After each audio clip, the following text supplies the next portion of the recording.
Não ter prazer começa a doer. Tipo, quando tu vai, sei lá, fazer cocô e tu não leva o celular, mano. Tu fica agoniado. Exato. Você desaprendeu a apreciar ficar uma boa cagada. boa, cara. Ficar de boa. Tomar um café, velho. Tem paciente meu que eu falo, sua tarefa essa semana toda, eles dão risada e depois eles voltam uma semana e não conseguem fazer. Eu falo, essa tarefa a semana toda, principalmente empresário, é acordar e ficar meia hora sem olhar o telefone. Os caras não conseguem.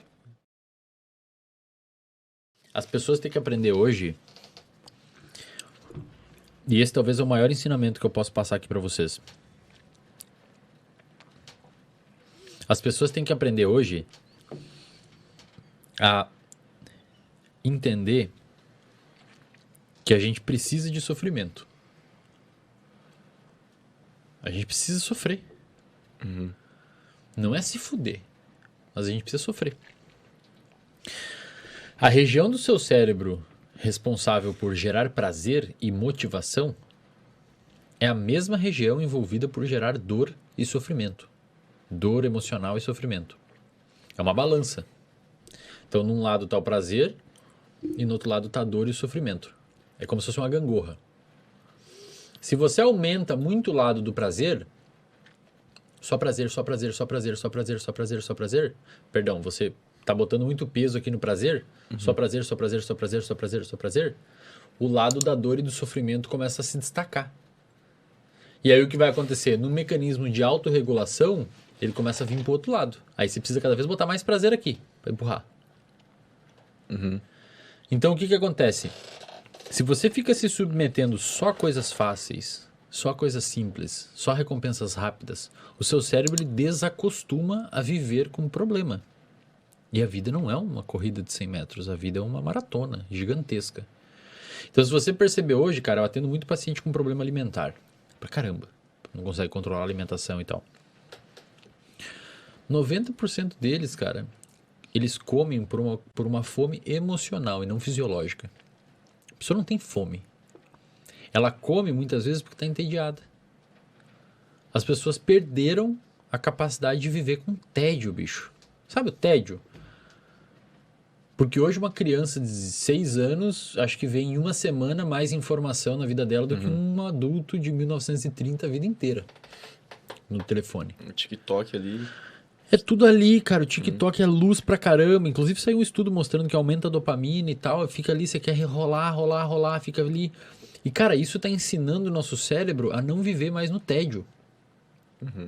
E as pessoas têm que entender que se você desbalançar esse negócio, se você botar só prazer, só prazer, só prazer, o tédio, ele vai, a dor e o sofrimento vai começar a empurrar pro outro lado. Então, na ausência do prazer, você não sabe fazer mais nada. Dói pra você não ter aquilo. Não ter prazer começa a doer. Tipo, quando tu vai, sei lá, fazer cocô e tu não leva o celular, mano. E tu fica agoniado. Exato. Você desaprendeu a apreciar ficar uma boa cagada. Boa, cara. Ficar de boa. Tomar um café, velho. Tem paciente meu que eu falo, sua tarefa essa semana toda, eles dão risada e depois eles voltam uma semana e não conseguem fazer. Eu falo, essa tarefa a semana toda, principalmente empresário, é acordar e ficar meia hora sem olhar o telefone. Os caras não conseguem. Mas ninguém consegue, né? Porque parece que tá faltando um negócio. Tu faz ou tu não faz porque tu não sente necessidade. Cara, às vezes eu faço. Só pra às ver vezes se eu tu acordo consegue. umas 5h20, 5h30, eu falo, cara, eu não vou mexer. Aí eu vou lá, lavo a louça, boto café, Cara, passo mas café. assim, por que os mecanismos evolutivos nos levaram a ter o cérebro assim, velho? Como assim?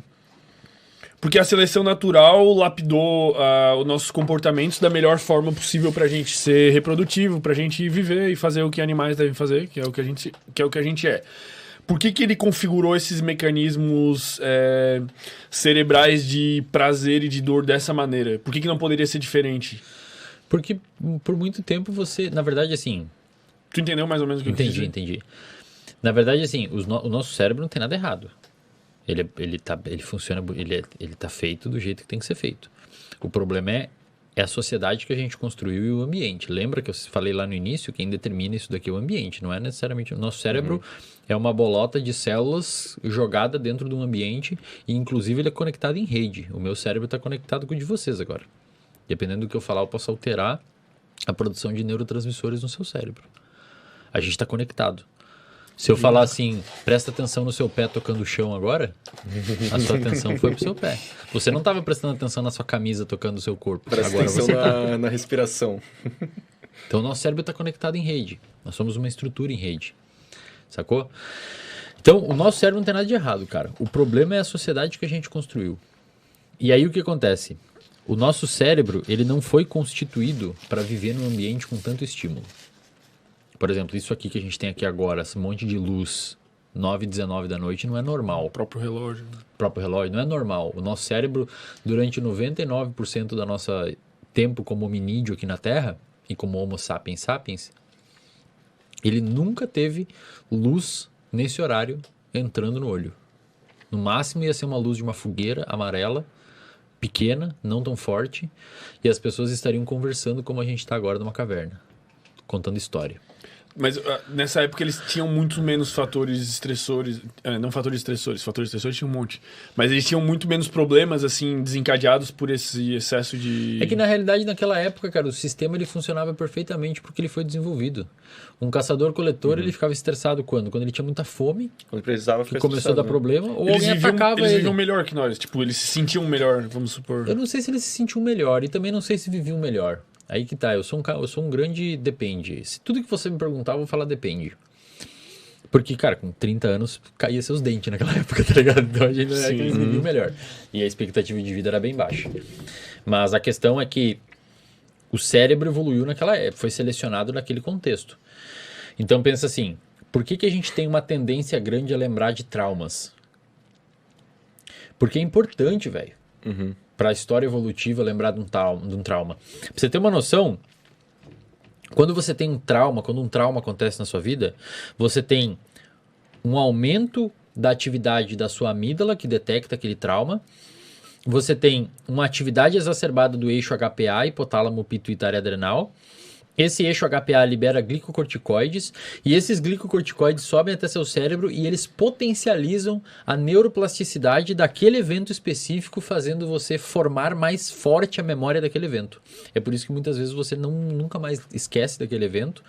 E quando é um PTSD, um transtorno de estresse pós-traumático, você muitas vezes generaliza aquela memória tão forte que ela ficou para outros eventos, que é o que? Um veterano da guerra que escuta fogos de artifício e dispara um medo, uma resposta de medo.